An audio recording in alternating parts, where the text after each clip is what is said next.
और आगे बढ़ेंगे, बुलेटिन की शुरुआत करेंगे। श्रीनगर में कुछ देर कबल राम माधव ने प्रेस कॉन्फ्रेंस से खिताब किया, जिसमें इन्होंने इलेक्शन कमीशन से जम्मू कश्मीर में असेंबली इंतखाब जल्द कराने का मुतालबा किया। इन्होंने लोगों से पार्लिमानी इंतखाब में बढ़ चढ़ कर हिस्सा लेने की अपील भी की। राम माधव ने इलाकाई पार्टियों को तनकीद का निशाना भी बनाया। उन्होंने कांग्रेस एनसी इत्तेहाद पर भी निशाना साधा।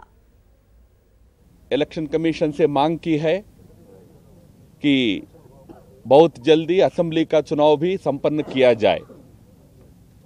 हमारी पूरी प्रतिबद्धता है कि जम्मू कश्मीर के जनता को अपने लोकतांत्रिक अधिकार पूर्णतया मिलना चाहिए। कि आज जो पार्लियामेंट चुनाव में कैंडिडेट खड़ा करके आगे आए हैं ये दो रीजनल पार्टीज, जब यहाँ म्युनिसिपल इलेक्शंस हो रहे थे तब तो लोगों को कह रहे थे कि इलेक्शन बॉयकॉट करो। बॉयकॉट का काल का कारण था कि 35A को खतरा है। बॉयकॉट काल का कारण था कि 370 को खतरा है। खतरा किससे है? मोदी सरकार से है।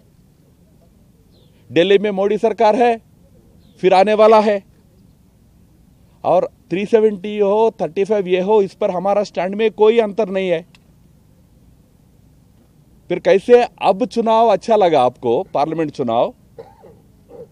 भाई कारण इतना ही है, ये तो इस राज्य के विशेषकर घाटी के जनता को लोकतांत्रिक अधिकार बिल्कुल नहीं चाहते हैं। इस जनता के सामान्य लीडर को आगे बढ़ना बिल्कुल नहीं चाहते हैं लोग। पर जब अपने राजनीतिक भविष्य का प्रश्न आता है, फारूक साहब को भी चुनाव लड़ना है, तो पार्लियामेंट चुनाव अच्छा है। जो देश विरोधी, आतंकवादी और सेपरेटिस्ट फोर्सेस घाटी में है, इनके ऊपर जो अंकुश लगाने का प्रयास पिछले कुछ महीनों से हुआ, ये आगे जारी रहेगा। पर हमारा प्रयास पूरा रहेगा, यहाँ का जो शांतिपूर्ण जनता है, जो आम कश्मीरी है, उनके जीवन में खुशहाली लाए, उनका लोकतांत्रिक अधिकार बचे, यह डेवलपमेंट अच्छा हो, उसके लिए हम चाहते हैं कि यहाँ की चुनावी प्रक्रिया अच्छा चले। और हम यहाँ के कश्मीर की जनता को अपील करते हैं कि पार्लियामेंट चुनाव में बढ़ चढ़कर हिस्सा ले।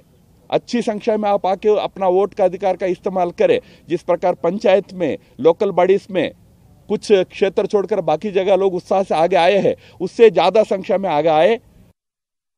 तमिलनाडु से बड़ी खबर आपको देते हुए चलें। अफसोसनाक खबर है, पटाखा फैक्ट्री में धमाका हुआ है, 6 अफराद की मौत हो गई है। मनारगड्डी जिले के तिरुवरूर में ये हादसा हुआ है।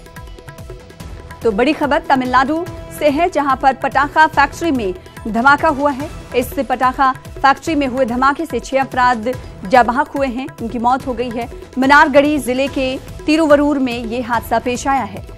हादसे की वजूहात अब तक पता नहीं चल पाई हैं। इस वक्त आपको तमिलनाडु से बड़ी खबर दे रहे हैं। एक पटाखा फैक्ट्री में धमाका हुआ है और इसकी जद में आए हैं 6 अफराद, जिनकी मौत हो गई है। मनारगढ़ी जिले के तिरुवरूर में ये हादसा पेश आया है।